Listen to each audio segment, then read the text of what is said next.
Hello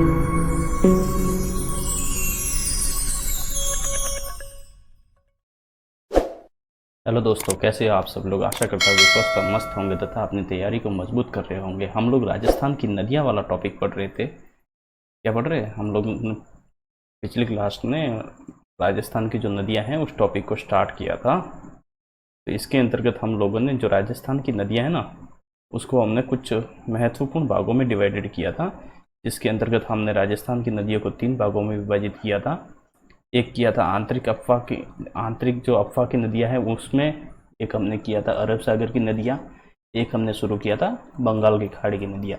ये वाला topic हमने पूरा कवर कर लिया है, ये भी कर लिया है अरब सागर वाला। और बंगाल की खाड़ी का जो चंबल नदी का जो पार्ट आता है ना, वो हमने पूरा का पूरा कवर कर लिया है। और इसके अंतर्गत बंगाल की खाड़ी में और अगर हम देखें तो एक पार्ट आता है बनास नदी का। बनास नदी के बाद एक पार्ट हम पढ़ने वाले हैं बाणगंगा नदी का, जो डायरेक्ट यमुना नदी में अपना जल लेके जाती है। और एक हम पार्ट कवर करने वाले हैं जो गंभीर नदी करके आती है। तो अगर हम इस 4 टाइप में अगर कवर करेंगे तो हमारा जो बंगाल की खाड़ी का जो टॉपिक है वो पूरा हो जाएगा। तो आज हम शुरू कर रहे हैं बनास नदी तंत्र। ये थोड़ा सा बड़ा टॉपिक है, लेकिन फिर भी जितना जल्दी हो सके उतना जल्दी कवर करने का प्रयास करेंगे। तो चलिए शुरू करते हैं। सबसे पहले बनास नदी तंत्र। बनास नदी तंत्र के अंतर्गत हम किसको शामिल करेंगे? बनास नदी व उसकी जो सहायक नदियां मिलकर जो तंत्र का जो जाल का निर्माण करती है उसे बनास नदी तंत्र के अंतर्गत शामिल किया जाएगा। तो चलिए शुरू करते हैं आज की क्लास को। हाँ जी दोस्तों, तो हम लोग शुरू कर रहे हैं आज का टॉपिक बनास नदी। तो बनास नदी का सबसे पहले अगर हम डायग्राम बना लेते हैं ना, तो आधा काम हमारा पूरा हो जाता है। हमारी जो बनास नदी है ना वो इस प्रकार से निकलती है। कैसे निकलती है? ये इस तरीके से। इसका जो आकार है ना लगभग सर्पाकार है। कैसा है इसका आकार? है वो सर्पाकार है। अगर हम देखें कि ये जो बनास नदी है ना, ये इसका उद्गम कहाँ से होता है, तो इसका उद्गम होता है खमनोर की पहाड़ियाँ। कौन सी पहाड़ियाँ? खमनोर की पहाड़ियाँ। ये पड़ती है राजसमंद में। कहाँ पे? जो राजसमंद में खमनोर की पहाड़ियाँ हैं वहाँ से इसका उद्गम होता है। याद क्या कैसे रखेंगे? खम्मण। क्या बना? क्या बना? अरे भाई खम्मण बना दे। इस तरीके से याद रखेंगे। फिर अगर हम देखें तो इसके अंतर्गत इसकी एक सहायक नदी आके मिलती है जो कि इस तरीके से मिलती है। कैसे मिलती है? इसके एक अंदर मिलेगी और एक इस तरीके से मिलेगी। तो ये कौन कौन सी नदियाँ है ये देखते हैं। तो ये जो नदी है देख रहे हैं ना, ये हमारी मेनाल नदी है। मेनाल नदी। और ये हमारी आयड़ नदी।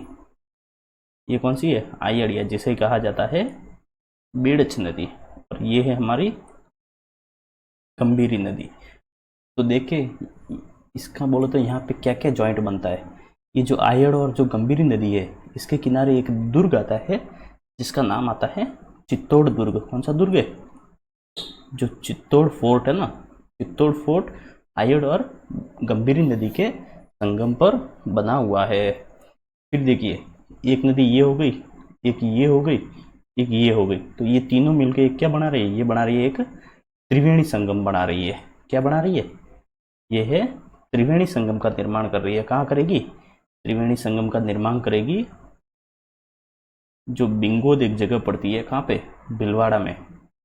वहाँ पे बनास, बेड़च और जो मेनाल नदी है ये तीनों क्या कर रही है? ये तीनों त्रिवेणी संगम का निर्माण कर रही है बिंगोद भीलवाड़ा में। याद कैसे रहेंगे? याद कैसे रखेंगे? तो याद रखने के लिए देखो, सबसे पहले बनास, बेड़च और मेनाल और बिंगोद। जो बीबी है वो क्या मांग रही है? एमबी मांग रही है। यानी जो डाटा है ना उसका डाटा खत्म हो गया है, उसकी वजह से वो एमबी मांग रही है कि भाई अरे भाई इतनी तो दे ही दो। आप समझ रहे हैं ना? याद रखने की नॉर्मल सी ट्रिक समझ सकते हो। चलो आगे बढ़ते हैं। तो आगे हमारे पास एक और नदी आती है जो इस तरीके से मिलती है। कैसे? एक ये मान लेते हैं, एक ये नदियाँ कौन कौन सी है? एक का नाम आता है खारी नदी, खारी और डाई। और ये बनास है ही है। तो यहाँ पे एक त्रिवेणी संगम हो रहा है। इस त्रिवेणी संगम को कहा जाता है, ये भी क्या है? ये भी एक प्रकार का त्रिवेणी है, ये कहाँ पे होता है? तो ये होता है राजमहल, जो जगह पड़ती है टोंक जिले में जगह पड़ती है, वहाँ पे त्रिवेणी संगम बनाती है। कौन कौन? खारीडई और बनास। तो इसको याद कैसे रखेंगे? इसको याद रखेंगे BKD BKDR, नहीं तो ऐसे याद रखो ना, डॉक्टर BK याद रखो। डी से हो जाएगा डई, आर से राजमहल, बी से बनास और के से खारी। डॉक्टर BK याद रखेंगे तो अपना काम बन जाएगा। फिर अगर हम आगे और देखें तो आगे हमारे जो और इसकी जो सहायक नदी एक आती है, ये इस तरीके से आती है, ये है सीप नदी। कौन सी नदी? ये नदी का नाम आता है सीप। वैसे हमने जब चंबल नदी पढ़ा था तब बनास, चंबल और जो सीप है, कौन सी, ये इतना आगे नहीं लेके जाने का है, ये इसको क्लोज करने का है। ये नहीं है भाई, ठीक है, ये नहीं है। इसकी जगह पे देखो, ये तो आ गई, बनास जा रही है, बनास यहाँ पे संगम हो गया, सीप इसके अंदर आके मिल गई, और एक नदी आके मिल जाती है जिसका नाम है, हम पहले ही पढ़ चुके हैं, कौन सी नदी, बड़ी पेन से अच्छा नहीं लिखेगा, जिसका नाम आता है चंबल नदी। कौन सी नदी? चंबल, सीप और बनास। तो इन तीनों का जो संगम होता है वो होता है रामेश्वरम। कहाँ पे होता है? रामेश्वरम, जो जगह पड़ती है सवाई माधोपुर में। यहाँ पे ये क्या कर रहे हैं? ये त्रिवेणी संगम बना रहे हैं। तो बनास नदी एक ऐसी अकेली नदी है जो 3 बार त्रिवेणी संगम बनाती है। कहाँ पे? बिंगुद, भीलवाड़ा, राजमहल टोंक में और रामेश्वरम सवाई माधोपुर में। किस किस के साथ क्या क्या बनाती है वो आपने देख लिया है। तो चलिए शुरू करते हैं। अब हम एक एक करके लिखने का प्रयास करते हैं। अगर हम लिखने का प्रयास करें तो हमारे पास जो सबसे पहला बनास नदी का पॉइंट आता है वो आता है इसका उद्गम कहाँ से होता है। तो हमने किस तरीके से याद किया था? हमने किया था बना भाई, अरे भाई क्या बना? खम्मण बना। तो खमनोर की पहाड़ियाँ कहाँ से उद्गम होता है? खमनोर की पहाड़ियों से बनास नदी का उद्गम होता है, जो कि कहाँ पड़ती है? राजसंबंध जो जिला है ना राजस्थान का, वहाँ से इसका उद्गम होता है। फिर अगर हम देखें कि इसका समापन कहाँ पे होता है, तो ये देखिए, ये मैप में वापस देखिए, समापन कहाँ हो रहा है? ये इसका समापन एंडिंग पॉइंट है। कहाँ पे? रामेश्वरम सवाई माधोपुर। कहाँ पे मिल रहा है? चंबल नदी में। यहाँ पे ये क्या कर रही है? तीनों मिलके त्रिवेणी संगम बना रही हैं। तो लिखने का प्रयास करते हैं। हम क्या लिखेंगे? हम लिखेंगे कि इसका समापन होता है रामेश्वर या रामेश्वरम, जो कि जगह पड़ती है सवाई माधोपुर में। चंबल नदी में इसका है जो समापन होता है, चंबल नदी में। यहाँ पे ये क्या करती है? चंबल नदी में ये जो बनास है ये त्रिवेणी संगम बनाती है। त्रिवेणी संगम का अर्थ हुआ यहाँ आके 3 नदियाँ अपना जल एक दूसरे में मिलाती है। कौन कौन सी 3 नदियाँ हो जाएगी? नाम हो जाएगा, एक हमने कहा बनास, सीप और जो चंबल नदी है, ये तीनों मिलके यहाँ पर त्रिवेणी संगम का निर्माण करती है। फिर अगर हम देखें, अगला बिंदु हमारा है कि जो बनास नदी है इसके अन्य नाम कौन कौन से आते हैं। तो अन्य नामों की चर्चा करें तो बनास, ये देखो वन, इसको क्या लिख सकते हैं? इसको लिख सकते हैं वन और आस। तो ये वन की आशा हो जाएगी, वन आस, वन से आस रखने वाली। इस तरीके से एक इसका उपनाम या अन्य नाम हो जाएगा वन की आशा। क्या हो जाएगा? वन की आशा। या अगर हम इसका जो मतलब संधि करके लिखेंगे तो इसे कहा जाएगा वर्णाशा। क्या कहा जाएगा?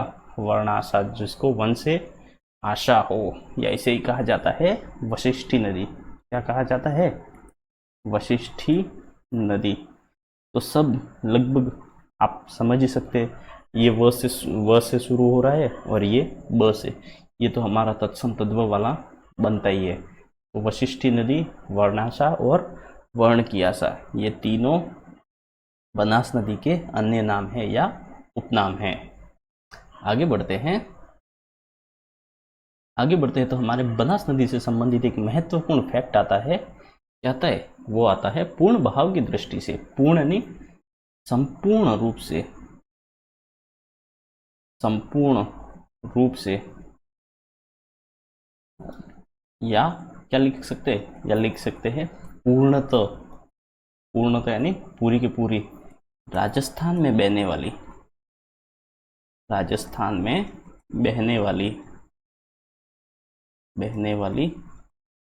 सबसे जो लंबी नदी है, सबसे लंबी नदी कहलाती है। कौन सी?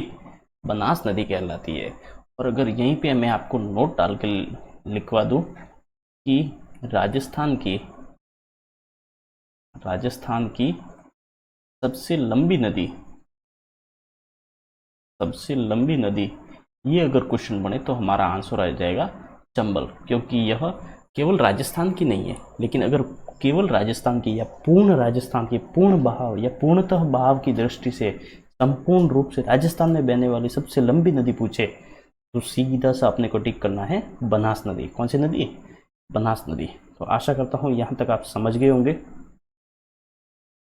फिर आगे हम देखें तो बनास नदी से संबंधित अगला जो हमारा जो बिंदु आता है वो आता है राजस्थान में इसका बहाव किस दिशा में है या बहाव कितने जिलों में है। तो बहाव राजस्थान के 6 जिलों में आता है और ये केवल और केवल राजस्थान में ही बहती है। सबसे महत्वपूर्ण बिंदु है। देखिए क्वेश्चन बनता है तो 6 जिले कौन कौन से हो जाएंगे? 6 जिले हो जाएंगे। मान लेते हैं कि चलो मैं इसको यहाँ पे लिख लेता हूँ, लिखेंगे यहाँ पे लिख लेते हैं ताकि वहाँ पे मैं आपको मैप की सहायता से समझाने में भी आसानी रहेगी। मान लेते हैं ये हमारा क्या है? ये हमारा है राजस्थान का मैप है। क्या है? ये है हमारा राजस्थान का मैप। फिर अगर हम चंबल नदी को बनाने का प्रयास करें तो ये राजसमंद से निकलती है। राजसमंद के बाद ये जाती है चित्तौड़गढ़। कहाँ जाती है? राजसमंद के बाद चित्तौड़गढ़ के बाद ये ऊपर भीलवाड़ा में प्रवेश करती है। भीलवाड़ा के बाद ये प्रवेश करती है अजमेर में। अजमेर के बाद टोंक के बाद सवाई माधोपुर में चंबल नदी में मिल जाती है। तो इसका बहाव किस तरीके से हो जाएगा? इसका बहाव इस तरीके से होगा। ये इसका बहाव है। वैसे हमने पहले भी पढ़ाया था इसका कैसे अफवाह प्रणाली किस तरीके से है, सर्पाकार बन रही है। तो क्या क्या है हमारे पास? चित्तौड़ हो गया, सॉरी ये हमारा क्या है? ये हमारा राजसमंद, चित्तौड़, भीलवाड़ा, उसके बाद ये हो गया अजमेर। अजमेर के बाद कौन सा जिला है? टोंक और उसके बाद ये सवाई माधोपुर। तो चलिए लिख लेते हैं 6 जिलों के नाम क्रमशः किस तरीके से इसका बहाव। ये उद्गम होता है राजसमंद से, इसका उद्गम होता है। फिर ये राजसमंद के बाद जाती है कहाँ पे? ये देखिए मैप में देख के बताइए। फिर ये जाती है चित्तौड़गढ़ में प्रवेश करती है। चित्तौड़गढ़ के बाद ये ऊपर उत्तर दिशा में जाती हुई ये भीलवाड़ा जिले में प्रवेश करती है। भीलवाड़ा के बाद ये प्रवेश करती है अजमेर जिले में। अजमेर के बाद ये प्रवेश करती है टोंक के बाद ये जाती है सवाई माधोपुर। सवाई माधोपुर में रामेश्वर जो जगह पड़ती है ना, रामेश्वर, वहाँ पे ये चंबल नदी में मिल जाती है। तो ये इसका पूरा का पूरा राजस्थान में इसका जो है बहाव क्षेत्र हो गया। कितने जिलों में? जिले याद रखेंगे 6, साथ बोलते रहिए। राजसमंद, चित्तौड़, भीलवाड़ा, अजमेर, टोंक, सवाई माधोपुर। क्या? राजसमंद, चित्तौड़, भीलवाड़ा, अजमेर, टोंक, सवाई माधोपुर। आगे बढ़ते हैं तो बनास नदी से संबंधित अगला फैक्ट आता है कि उसकी कुल लंबाई कितनी है। क्या फैक्ट आता है? इसकी कुल लंबाई कितनी है। तो ये पूरी की पूरी राजस्थान में बहती है तो इसकी कुल लंबाई भी केवल पूरी राजस्थान में कितनी हो जाएगी? राजस्थान में पूर्णतः इसकी लंबाई है, या पूर्णतः राजस्थान में फैली हुई है। तो राजस्थान में इसकी जो लंबाई आती है वो आती है 480 किलोमीटर। कितनी आती है? 480 किलोमीटर। पूरी की पूरी राजस्थान में ही ये बहाव है इसका। फिर अगर हम बात करें कि जो बनास नदी बेसिन है उसके अंदर मृदा कैसी मृदा पाई जाती है। तो मृदा पाई जाती है जिसे कहा जाता है लाल पीली मृदा। कैसी मृदा पाई जाती है? लाल पीली मृदा पाई जाती है बनास बेसिन में, या इसे ही कहा जाता है लाल पीली का जो मिक्सर रहता है ना, उसे कहा जाता है भूरी मृदा भी कहा जाता है। तो ये जो दो प्रकार की मृदा है, यह दोनों का नाम लगभग लगभग मिलता जुलता एक ही है। ये बनास बेसिन में पाई जाती है। नाम आता है एक लाल पीली और भूरी मृदा।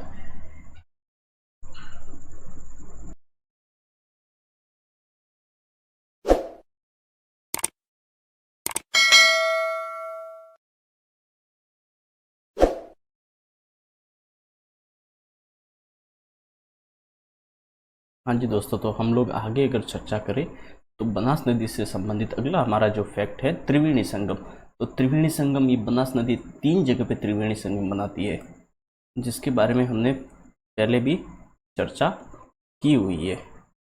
तो चलो एक बार मैं इसका है जो डुप्लीकेट बना देता हूँ, फिर ये हमारे काम आ जाएगी स्लाइड त्रिवेणी संगम में। हाँ जी, ये देखिए, तो ये जो बनास नदी है ना, ये 3 जगह पे त्रिवेणी संगम बना रही है। कहाँ कहाँ पे? एक तो ये वाली जगह, जो कि ये तो सेम मार्क नहीं हुआ, दूसरा हाइलाइटर लेते हैं। एक तो ये देखिए, एक तो ये कहाँ पे ले रही है, एक ये बना रही है बिंगोद भीलवाड़ा में, एक बना रही है राजमहल और एक बना रही है रामेश्वरम, जो कि जगह पड़ती है सवाई माधोपुर में। तो ये 3 जगह पे त्रिवेणी संगम बनाती है। त्रिवेणी संगम कितने बनाती है? 3। कौन कौन से? अगर हम विथ डायग्राम के साथ बनाने का प्रयास करें तो ये जगह आती है, 3 जगह पे बढ़ाती है। एक का नाम है बिंगोद भीलवाड़ा। कहाँ पे? बिंगोद भीलवाड़ा में ये त्रिवेणी संगम बनाती है। एक बनाती है राजमहल, जो की जगह पड़ती है टोंक जिले में, और एक त्रिवेणी संगम बनाती है क्योंकि रामेश्वरम सवाई माधोपुर में ये जगह पड़ती है। तो देखिए, अगर बिंगोद भीलवाड़ा में कौन कौन सी नदियाँ मिलके बनाती है, तो मैंने आपको किस तरीके से याद कराया था कि बीबी क्या मांग रही है? एम भी मांग रही है। तो बनास, बेड़च, या जिसे कहा जाता है आयड़, क्या कहा जाता है? आयड़ नदी भी कहा जाता है। बनास नदी, बेड़च नदी और बीबी, एम से क्या हो जाएगा? मेनाल नदी। ये तीनों मिलके कहाँ पे बनाते हैं? बी से भीलवाड़ा, जो कि बिंगोद भीलवाड़ा में। इस तरीके से आप याद रखेंगे, बनास, बेड़च और मेनाल, ये तीनों बिंगोद भीलवाड़ा में त्रिवेणी संगम वो है बनाते हैं। फिर अगर हम बात करें कि राजमहल में कौन रहेगा? अरे भाई, राजमहल में रहेंगे डॉक्टर बीके साहब। कौन रहेंगे? डॉक्टर बीके साहब। डी से हमने क्या याद किया था? डी से हमने किया था डाई नदी। कौन सी? डाई। और आर से हो गया राजमहल, बी से हो गई बनास, और के से क्या हो जाएगा? के से हमने याद किया था खारी नदी। ये जो राजमहल टॉप में है, जो डाई, बनास और खारी, ये तीनों नदियां मिलके त्रिवेणी संगम का निर्माण करती है। फिर अगर हम देखें, क्या देखेंगे? अरे इतनी तो रहे, रामेश्वरम में तो हमारे को याद रखने की जरूरत ही नहीं है। रामेश्वरम में क्या है? रामेश्वरम में चंबल, बनास और एक और नदी थी। चंबल, बनास और कौन सी थी? सीप नदी। चंबल, बनास और सीप नदी, ये तीनों मिलके क्या करती है? चंबल, बनास और सीप, ये तीनों मिलके त्रिवेणी संगम का निर्माण करती है। दो तो मैंने याद करवा ही दिए है, और ये रामेश्वरम वाला तो लगभग लगभग हर किसी को याद रखना पड़ता ही पड़ता है। तो आशा करता हूँ यहाँ तक समझ गए होंगे। क्लास अगर अच्छी लग रही है तो क्या करना है, स्क्रीन पे जो दिखा रहा है वो कर दीजिए। आगे बढ़ते हैं, तो अगला जो हमारा जो बिंदु आता है वो आता है बनास नदी की सहायक नदियों से संबंधित फैक्ट आते हैं।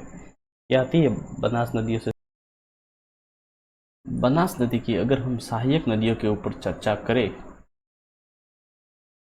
बनास नदी की अगर हम सहायक नदियों के ऊपर चर्चा करें तो इसकी सहायक नदियाँ बहुत सारी आती है। मुख्य मुख्य याद रखना है आपको। एक तो याद रखना है आयड़, आयड़ नदी हो गई। आयड़ के बाद जिसे क्या कहा जाता है, इसे कहा जाता है बेड़च नदी कहा जाता है।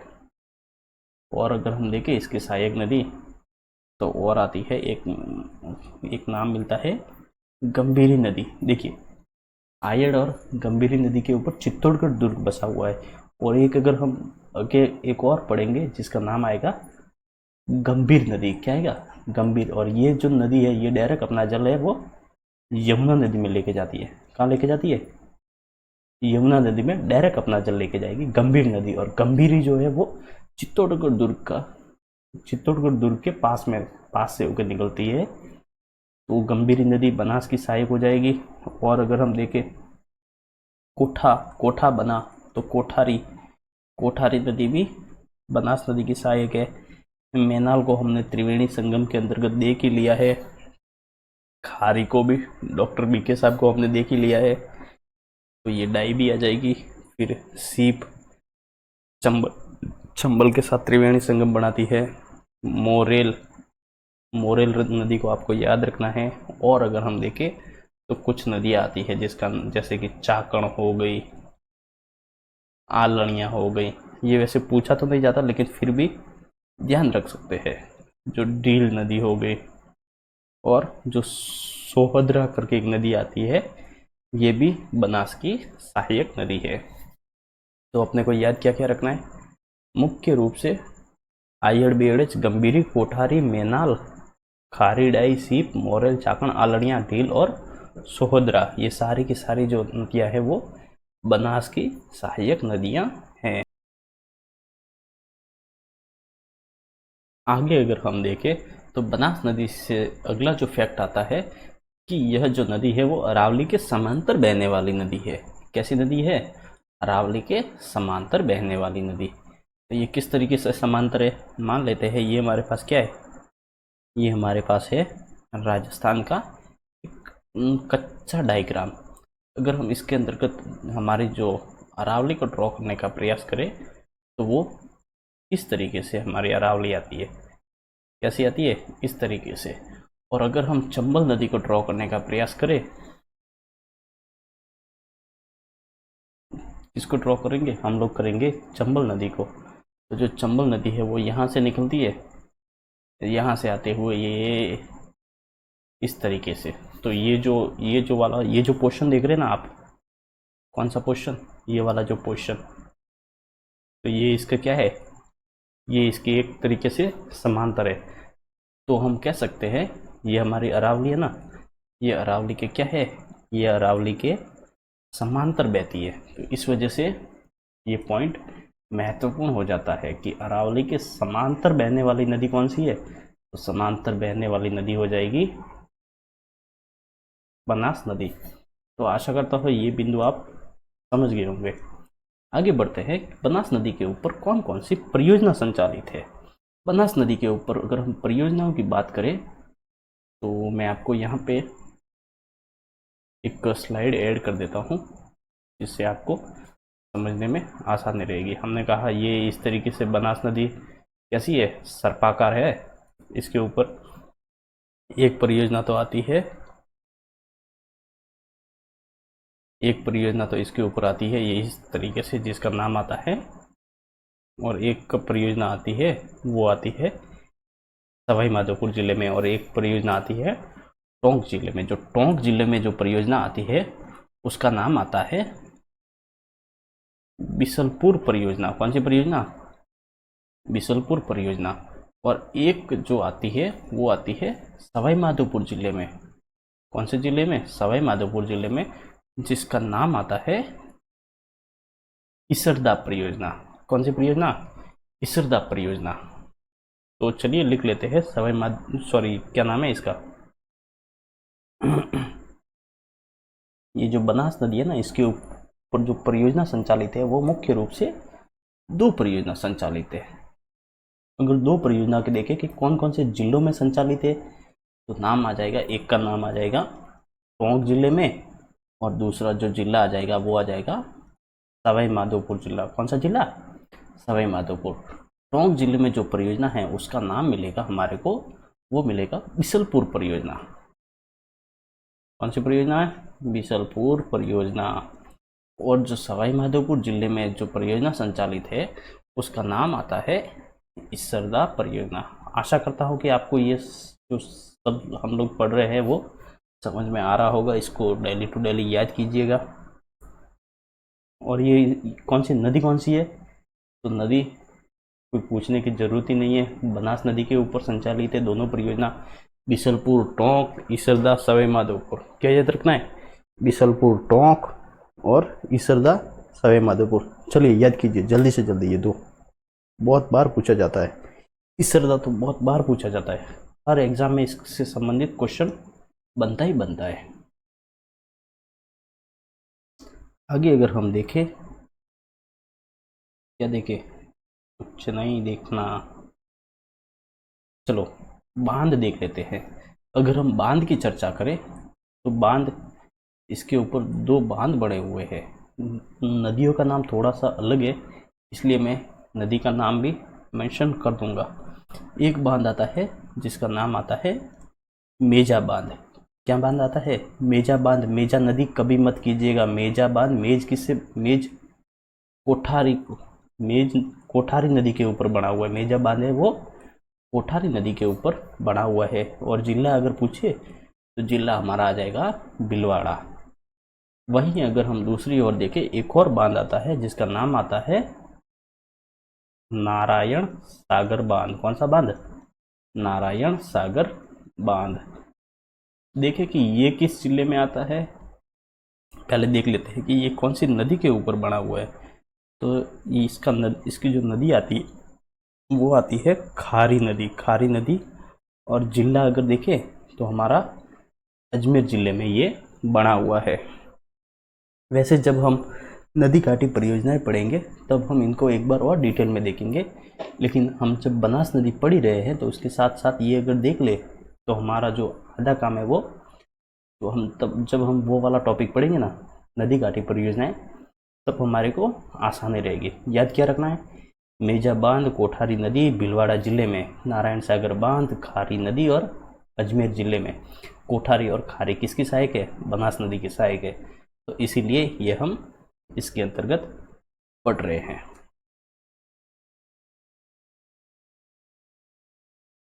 आगे अगर हम देखें कि बनास नदी के ऊपर जलप्रपात कौन कौन से बने हुए, तो जलप्रपात देखें तो इसके ऊपर एक ही जलप्रपात आता है जिसका नाम आता है मेनाल जलप्रपात। कौन सा जलप्रपात?